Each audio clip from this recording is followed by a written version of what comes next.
So I've heard you want to move to Chiang Mai, but you don't know where to start. Well, don't worry, because this video is gonna be for you. As much as this is a step-by-step guide on how I made my move to Chiang Mai, this video isn't limited to just Chiang Mai. Everything I'm sharing can be applied to anyone that's thinking of going somewhere new and is wondering how to even begin. So please think of this as a how to get started video, because first you need to get started before you commit into a new place, okay? I'll be doing another full Chiang Mai guide in another video. A little bit about me: I'm a Singaporean living in Chiang Mai and I'm a self-employed freelance graphics designer, and it has been an awesome 1 year living in Chiang Mai. I came here because, simply put, okay, I just wanted a change of environment and I did it completely on my own. So if you are nervous about coming here solo, don't worry, because if I can do it, you can do it. Number one, you want to decide on a place. Before anything else, you need to decide where you're going. Don't just pick a place because it's trending on social media, okay? I spent a lot of time reading about people's experiences on Reddit threads.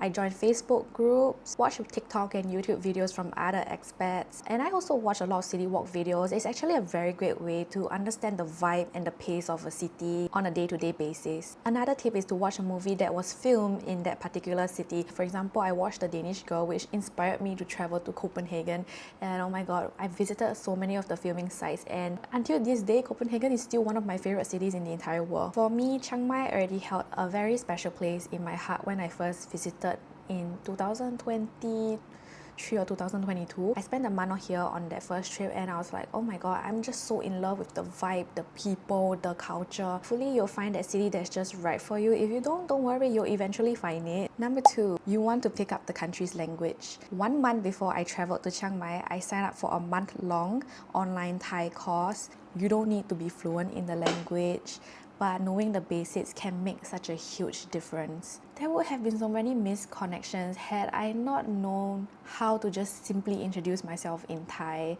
Like, สวัสดีค่ะ ฉันชื่อ Fuwari ฉันมาจากสิงคโปร์ ยินดีที่ได้รู้จักค่ะ Just very simple introductory basic sentences will get you a long way. Thai people really appreciate when you make the effort to speak their language, and they will like just say พูดไทยเก่งมาก when even though your Thai isn't even good. But that's just how they are. They're just so polite, they're so friendly and nice. And who knows, you might have a new Thai friend. Is it possible to not speak the language? Definitely. I mean, technology is so advanced these days, like there's Google Translate. But think about it, if you're gonna be here for a long time, are you sure that you just want to rely on Google Translate? If you're interested in learning Thai, here is my Thai teacher's contact, and I'll be leaving the information as well on my description. She is Northern Thai, which I absolutely love because I am in Northern Thailand right now, and she doesn't just teach me the Thai language, she also teaches me about the cultural, historical aspects of Lana culture. So yeah, it's really helpful for me as someone who lives in Chiang Mai. Over here, you might hear some people end their sentences with zao, which is a Lana dialect, rather than ka or krap. So yeah, it's very interesting. Very important, please visit the place first before jumping the gun and packing your entire life into a suitcase and just leaving everything behind. I have met way too many people who have done the latter and instantly regretted it. There was this guy that told me that he read a lot of comments online about how Chiang Mai is the best city in Thailand to live, and he was like, you know what, I'm gonna pack all my things in New York and just move there.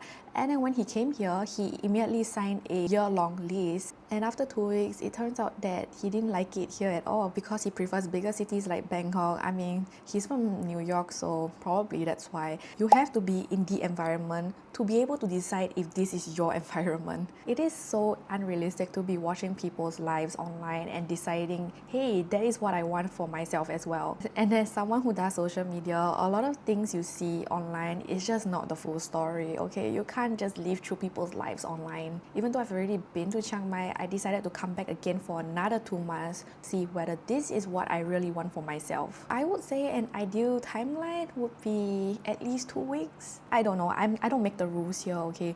But yeah, everyone's timeline is different, and if you feel ready, just do it. If you're not ready, don't do it. You have to understand that living abroad is not the same as traveling. There is this quote that I really love from the new Netflix movie, People We Meet on Vacation. There is a fine line between traveling and running away from something. When you travel, you're in the honeymoon phase. Everything feels so exciting and new, and yeah, you're also a different person. But when you live somewhere for long term, the cracks starts to show. If you think moving abroad will fix your problems, chances are it will not.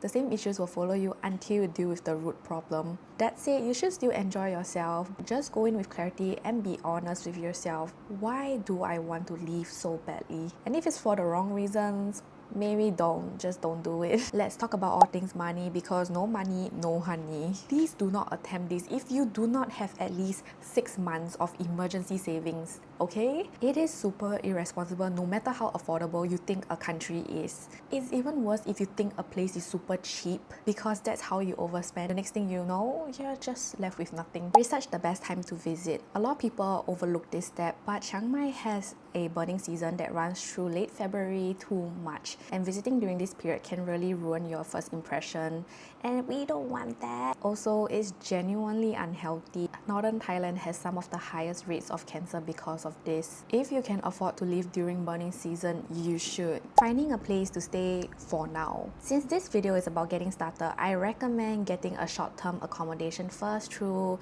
Airbnb, Booking.com, Agoda, etc. etc. Monthly stays are definitely cheaper, but you do want to have a gauge of what neighborhoods you prefer to live in. For example, I came back for 2 months and I spent a month in the old city and a month in Chiang Mai. These are two very different neighborhoods to have a gauge on what areas I like. But in the end, I ended up in Niman. At the time, there were no affordable accommodations available because Niman is a very expensive and popular area to live in. I came during the peak season.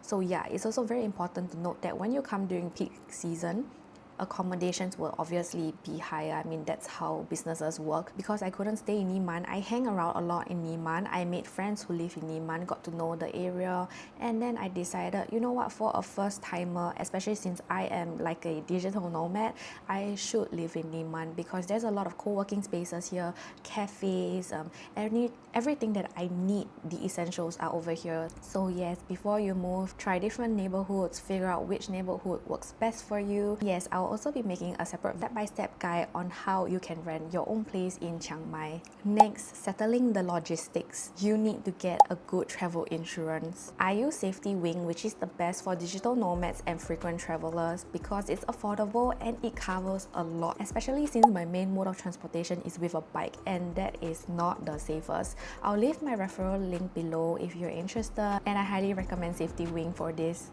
Also, you want to get a good eSIM. Don't wait till you arrive because buying a SIM card at the airport in Chiang Mai is expensive and there is no 7-Eleven inside the airport. I always use Travelgator. It's super easy to install, works the moment I land, and the connection is seamless. I've tried other eSIMs before and it was so bad. Sometimes I couldn't even access TikTok, but Travelgator has never given me that headache. And yeah, that's all the preparation you need to do. So go hop on that plane and go live your best life. Try everything and figure out what works for you. Speaking of what works for you, I had to do so many trial and error to figure out what actually works for me. For example, I went on so many digital nomad meetups to realize that no, this is not for me. I prefer getting to know people one-on-one than through like a big groups of meetups and stuff.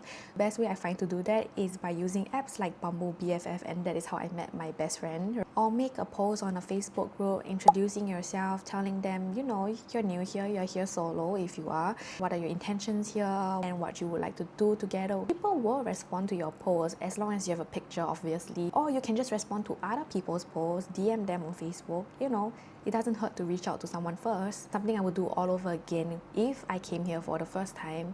I would sign up for a Muay Thai class. You will meet a lot of people that are also in the same position as you. You don't have to be good at Muay Thai. I literally started from ground zero, still not any better. Every session there are different people, and yeah, it's been so fun, and we have dinner together after Muay Thai, and that's a great way to get to know people. Go attend events, go on dates, fall in love, fall out of love. One thing to be very mindful is if your goal is to live here long term, try to build connections with people who are staying and not just passing through. Temporary connections can be very beautiful, but it's gonna hurt a lot when it ends. And realistically, without speaking the language fluently, you will not be able to connect with the locals as much as you do with other tourists and expats. If you have finally found your happy place, congratulations! Now you have to do the tough work of researching on your visa options and applying them. For me, I'm under the DTV visa, which I applied for because I have a remote job and I'm under the Muay Thai scheme, under the soft power category where you sign up to a school to learn a Thai-related skill. For example, Muay Thai, Thai cooking class. I'm not sure what other options are there, but yeah, there are quite a lot. Just Google it, like DTV soft power visa schools. Or you can also get a DTV if you're here in Thailand for long term because of medical reasons, like you probably have to do a surgery and you need to be in the country. If you're interested to move to Thailand and apply for the DTV visa, I have a full step-by-step guide on YouTube. So please watch that if you do not want to waste your 500 SGD application fee, okay? Because a lot of people get rejected over very small mistakes. And that's about it. This is just what I did to prepare for my move to Chiang Mai, and hopefully it can help you as well. If you have any questions, please leave them in the comments down below and I will definitely answer them.